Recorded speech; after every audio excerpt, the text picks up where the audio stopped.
Assalamualaikum warahmatullahi wabarakatuh. Alhamdulillah anak-anak kita bisa belajar kembali berkat rahmat Allah Subhanahu wa taala.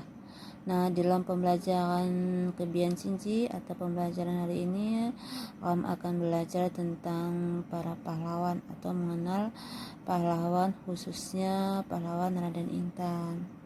Yuk, sebelum memulai pembelajaran kita ini, kita mengucapkan basmalah bersama-sama Yuna. Bismillahirrahmanirrahim.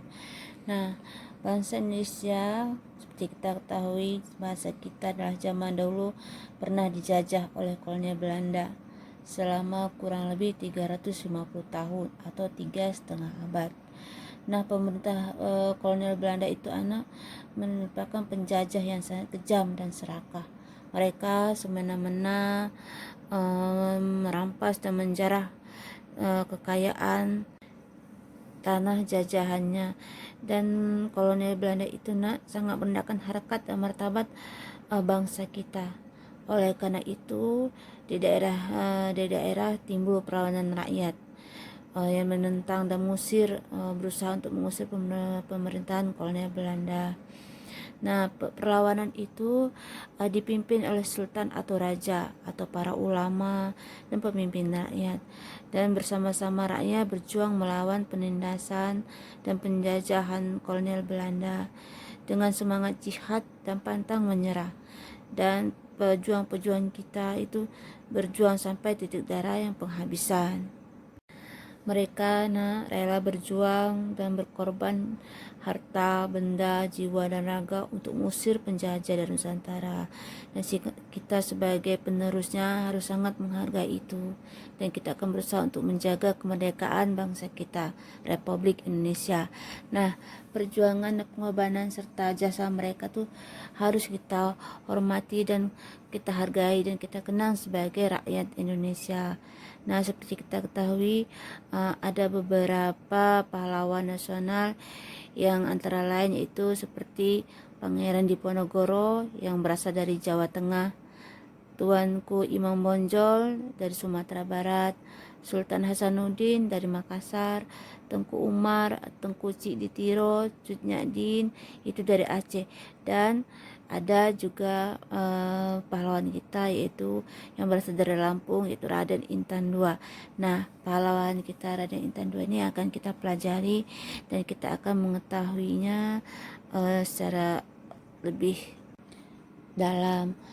Nah, dan menurut ahli sejarah kalau jika Raden Intan itu lahir di Kuripan yaitu Lampung Selatan. Nah, Raden Intan II lahir pada tahun perkiraan 1834 atau 1935. Nah, dan Raden Intan itu dilahirkan tanpa kehadiran ayahnya itu Raden Imba II yang bergelar Kusuma Ratu, karena ayahnya diasingkan oleh kolonial Belanda di Pulau Timur. Nah, tetapi Raden Intan II dididik secara Islami oleh ibunya dan para ulama atau para puarini. Puarini itu adalah saudaranya. Nah, tetapi ibunya atau indunya selalu menceritakan tentang kepemimpinan, tentang kepatriotan ayahnya, sehingga Raden Intan II itu mewarisi jiwa kepemimpinan dan kepahlawanan dari ayahnya yaitu Raden Imba II serta kakeknya Raden Intan I. Nah, akan harus juga mempelajari dan mengetahui silsilah keluarga dari Raden Intan II. Nah, seperti kita ketahui juga awalnya adalah Raden Intan II itu ayahnya bernama adalah Raden Imba II. Sedangkan kakek dari Raden Intan II itu adalah Raden Intan I. Nah, menurut asal usulnya Raden Intan I itu adalah berasal dari keturunan Fathahilah yang terkenal dengan sebutan Sunan Gunung Jati. Nah, Sunan Gunung Jati ini menikah dengan Putri Sinar Alam. Nah, Putri Sinar Alam ini yaitu putri dari Minak Raja Jalan Ratu, yaitu dari Keratuan Pugung. Nah, Sunan seperti kita ketahui juga, Sunan Gunung Jati adalah salah satu wali sembilan atau wali songo yang penyebar agama Islam di tanah Nusantara kita ini. Jadi silsilah tersebut yaitu Raden Intan II adalah anak dari Raden Imba II serta cucu dari Raden Intan I dan keturunan Sunan Gunung Jati. Nah, Raden Intan II itu tidak pernah mengenal ayah kandungnya, tetapi ibunya selalu menceritakan perjuangan. Nah, sehingga sampai tahun 1850 Raden Intan II disumpah oleh Haji Wahya menjadi ratu, yaitu sebagai kepala pemerintahan dan merangkap sebagai panglima perang. Raden Intan II juga melanjutkan perjuangan memimpin rakyat di daerah Lampung, yaitu untuk bertahankan kedaulatan dan keutuhan wilayah. Nah, perjuangan ini didukung juga secara luas oleh rakyat Lampung dan mendapatkan bantuan-bantuan dari masyarakat Lampung. Nah, sebagai kepala pemerintahan juga beliau dibantu oleh Punggawa, sedangkan sebagai panglima perang beliau dibantu oleh Haji Wahya, Wakmas dan Baranta. Nana di pira atau di beberapa pimpinan perang ditugasi untuk memimpin benteng-benteng. Nah, ini wat pira gelau benteng yaitu misalnya Singa Beranta memimpin benteng Bendulu, sedangkan Raden Intan II itu memimpin benteng Ketimbang. Nah, di dalam usia yang sangat muda, beliau memimpin rakyat dengan semangat jihad dan pantang menyerah.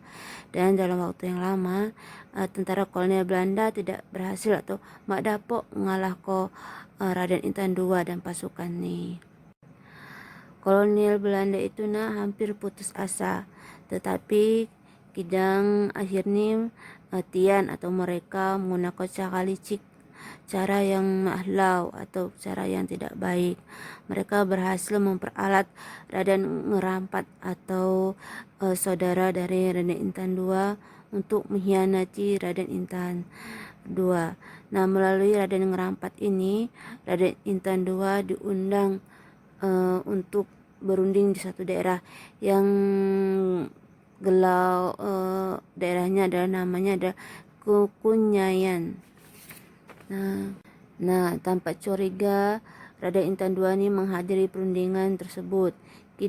Namun pada saat perundingan Raden Intan II itu disergap oleh tentara Belanda.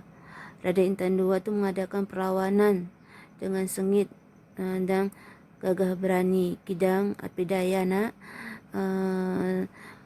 kekuatan Raden Intan II sangat kecil karena hanya dan tidak seimbang. Akhirnya beliau gugur sebagai kusuma bangsa, dan kejadian itu pada tanggal 5 Oktober 1856. Dan alhamdulillah pada tahun 1986 beliau dianugerahi gelar pahlawan nasional oleh pemerintah Republik Indonesia melalui surat keputusan Republik Indonesia nomor 082 tahun 1986 atau 1986 tanggal 23 Oktober 1986. Nak akam jama-jama atau mari bersama-sama menghargai jasa pahlawan saya kadu berjasa dalam pertahankan kedaulatan bangsa kam. Gohpa atau bagaimana kam sebagai penerus untuk melanjutkan perjuangan para pahlawan yaitu atau yakdo nana kam harus menjaga rasa persatuan, kesatuan bangsa Indonesia. Nah, kam juga harus atau kita juga harus belajar segiat, bekerja serajin agar berguna bagi nusa dan bangsa. Nah, demikianlah pembelajaran kita untuk saat ini. Semoga Uninakam bisa memahami dan bisa menghargai jasa-jasa pahlawan yang telah mengorbankan jiwa, raga, harta benda yang mereka miliki. Semoga arwah mereka diterima Allah Subhanahu wa Ta'ala dan perjuangan mereka mudah-mudahan tidak sia-sia. Dan ya nak, mari kita tutup dengan mengucapkan hamdalah bersama-sama. Alhamdulillah ya rabbil alamin. Wassalamualaikum warahmatullahi wabarakatuh.